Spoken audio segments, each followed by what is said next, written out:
नमस्कार दोस्तों। करीब 1 घंटे से अधिक समय से ट्रेन एक छोटे स्टेशन पर खड़ी थी। ट्रेन में बैठे बैठे आदित्य का धैर्य जवाब दे रहा था। आजिज होकर वह अपनी सीट से उठ खड़ा हो गया। वह पता लगाना चाहता था कि आखिरकार ट्रेन इतनी देर से एक ही जगह पर क्यों खड़ी है। वह अपनी सीट से उठकर गेट के पास गया। उसने बाहर देखा कि यहाँ तो बारिश हो रही है। फिर आदित्य वापस अपनी सीट पर जाकर बैठ गया और अपने सिर के नीचे बैग रख कर लेट गया।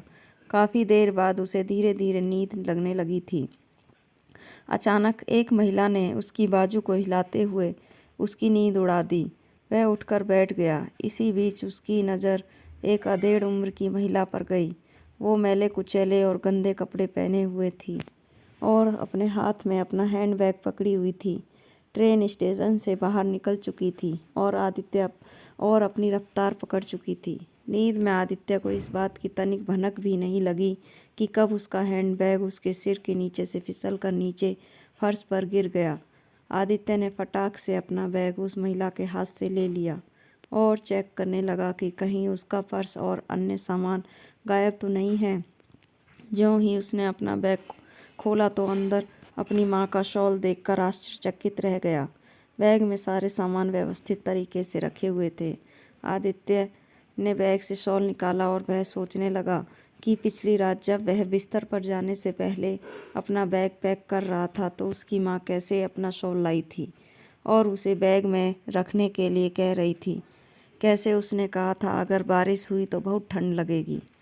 उसे अच्छी तरह मालूम है कि कैसे वो माँ पर नाराज़ हुआ था और गुस्से में शॉल को बैग से बाहर निकाल कर रख दिया था, मगर यह शॉल अभी भी उसके साथ था।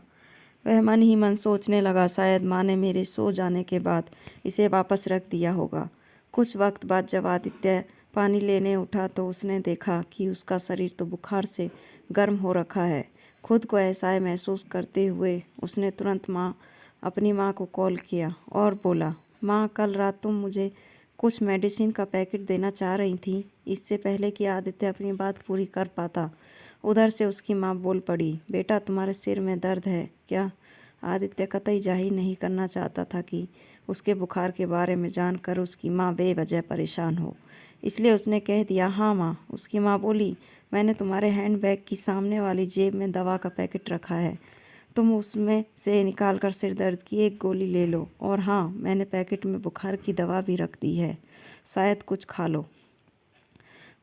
सुनो, मैंने तुम्हारे बैग में एक सैंडविच पैकेट भी रख दिया है। आदित्य कुछ घंटे बाद सोकर उठा तो पहले से काफ़ी बेहतर महसूस कर रहा था।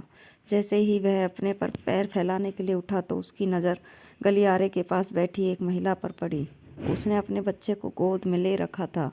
खिड़की से ठंडी हवाएं आ रही थीं। उसके शरीर पर पड़े फटे पुराने कपड़े इस ठंड से बचाने के लिए काफ़ी न थे। आदित्य ने गौर से देखा तो पाया कि अरे, ये तो वही महिला है जिसने उसे पहले जगाया था और उसका बैग लौटाया था।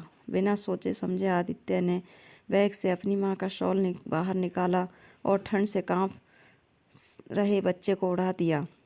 उसने देखा कि बच्चा कैसे अब सुकून से सो गया है। आदित्य सोचने लगा, वह एक नहीं बल्कि 2 माताओं के प्यार को स्नेह की चादर से लिपटा हुआ था। माँ के प्यार की तपिश ही कुछ ऐसी होती है। कहानी अगर पसंद आए तो लाइक करें, चैनल को सब्सक्राइब करें। धन्यवाद।